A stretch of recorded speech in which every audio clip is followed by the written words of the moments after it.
The Northern Mariana Islands, a chain of islands in the Pacific Ocean. With a population of almost 70,000, most of whom live on Saipan, our once slow-paced islands are now bustling with people of every age and color. While this diversity is one of the things that makes our islands such a beautiful place to live in, we now face new problems, namely tobacco abuse among the youths in the CNMI.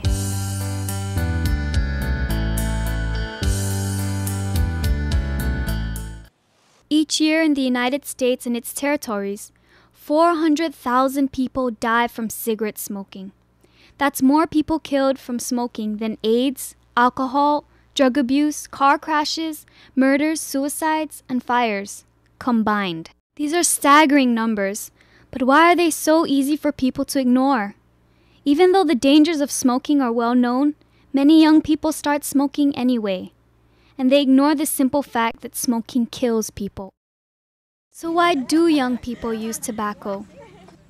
Many say it's a social thing. I started smoking when I was a junior in high school because I thought just to be with the in crowd, everyone was smoking around me, and I decided to join up, and I thought it was cool. So if smoking is so cool, rebellious, and different, why is it that over 3,000 teens start smoking every day? How rebellious is that? Some local agencies are trying to help curb teen smoking. For example, the CNMI government has conducted sting operations to find stores that sell cigarettes to minors. Still, most young people have little trouble getting cigarettes. A recent study shows that almost 90% of 12 to 17-year-olds buy their cigarettes at small convenience-type stores. So despite sting operations, tobacco use by young people remains a big problem in the CNMI. Anywhere from 40 to 50% of children in 8th grade are chewing tobacco, and these are the indigenous, the Chamorro and the Carolinian. And the Chamorro and the Carolinian kids, again, about 39% of them are smoking at least 2 cigarettes a day. And almost 20% of all students are smoking 2 cigarettes or more a day by the time they are in 8th grade. And some have started even in 6th grade. Betel nut chewing is very popular in many Asian countries, and of course here in Micronesia. But what is it that makes it dangerous to chewers? Using additives such as tobacco and the frequency of the use are what make it harmful. Oh, it just like everybody does it, like in a group. We just chew betel nut and just tell stories. It's kind of like smoking, with your buddies, or drinking with your buddies, kind of like that. It really relaxes you, just chill. Although it seems to be widely accepted in the CNMI, some local members of the community do recognize how dangerous tobacco use really is, regardless of whether it is smoked or chewed. And they realize it's time to change people's attitudes about tobacco. Chewing betel nut with tobacco, or chewing betel nut at all, just betel nut without tobacco, in general, will increase your chances of contracting some illness, either oral disease, cancer, for instance, or colon or stomach cancer. It's true. A recent study conducted in Britain shows that betel nut chewers have a high incidence of oral cancer. The report also says that betel nut chewing is linked to heart disease, diabetes, and asthma. Smoking and chewing are some kind of factor that can be acting as a carcinogenic agent that can cause oral lesions, or in other words, oral cancers. Of course, when you're chewing tobacco, there is a tendency to swallow some of the juice. Those materials are irritating. They destroy and eat away the surface of the soft tissues. So you can have ulcers on your stomach. You can have ulcers on your esophagus. And some of them result to death. Okay, so most kids aren't thinking about death when they begin smoking. And they're definitely not thinking of heart disease or oral cancer when they begin chewing betel nut. Which is understandable because most people associate death and disease with old age. It's probably true that cigarette smoking won't kill you tomorrow, but there are plenty of things that can start going wrong right now if you do smoke. Cigarette smokers have a lower level of lung function than those who have never smoked, and smoking can reduce the amount of oxygen that is normally available to muscles during sports activities. Smokers run slower and can't run as far. If you're an athlete, that's something to think about. So I do want to quit because actually I'm not that old, but I have health problems already. I have high blood pressure. I have chest pains. I can't breathe that well. Can't walk up a flight of stairs without huffing and puffing. On average, someone who smokes a pack of cigarettes or more each day lives 7 years less than someone who never smokes. And the resting heart rates of young smokers are 2 to 3 beats per minute faster than non-smokers. So over the course of a lifetime, smokers make their hearts work too hard. And what about appearance? Lots of teens think they look cool when they smoke. But how does this look to you? Would you want to kiss this? No. Halitosis is another effect of chewing tobacco. Halitosis means having bad breath. And you can imagine what this person's breath must smell like. So what else do island leaders think about using biro nut and tobacco? Chewing for the sake of promoting culture is for all the wrong reasons. Representative Hofschneider says tobacco use might be part of a larger problem. In most cases, guidance is not there. In most cases, youths just want to be heard.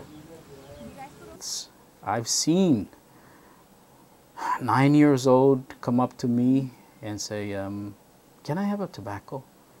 And I look at them, are you kidding? I says, oh no, I don't smoke it, I chew it. When you see, you don't smoke, son, and there they are puffing off their cigarettes. So how do you expect me to believe that, you mean what you're saying when you continue to show me that you are smoking? So that means that it's not bad to smoke. It's just sad that, when we walk up to them and say, wow, how old are you? Why are you smoking? They'll just give you that look and then they'll turn away and continue puffing off. When it comes to biro nut, Representative Peters says that parents need to teach their kids not only about local culture and customs, but about health too.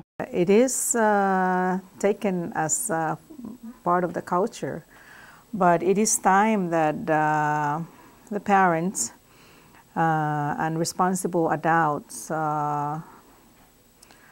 look at it differently.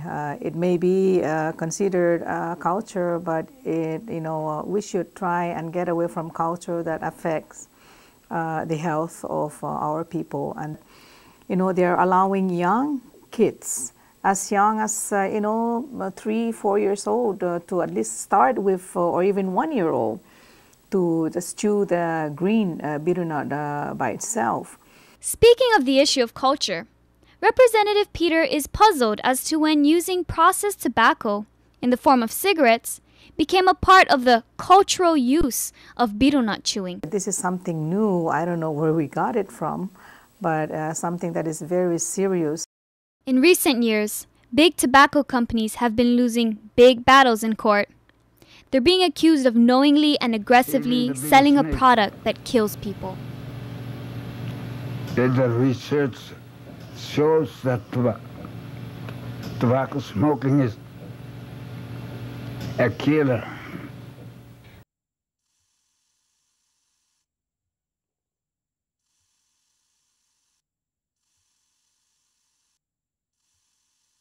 What is it that's actually in cigarettes that make them so bad for you? Tobacco contains alkaloids, a basic and bitter compound often found in seed plants. Nicotine is the main alkaloid found in tobacco, and it is a poison.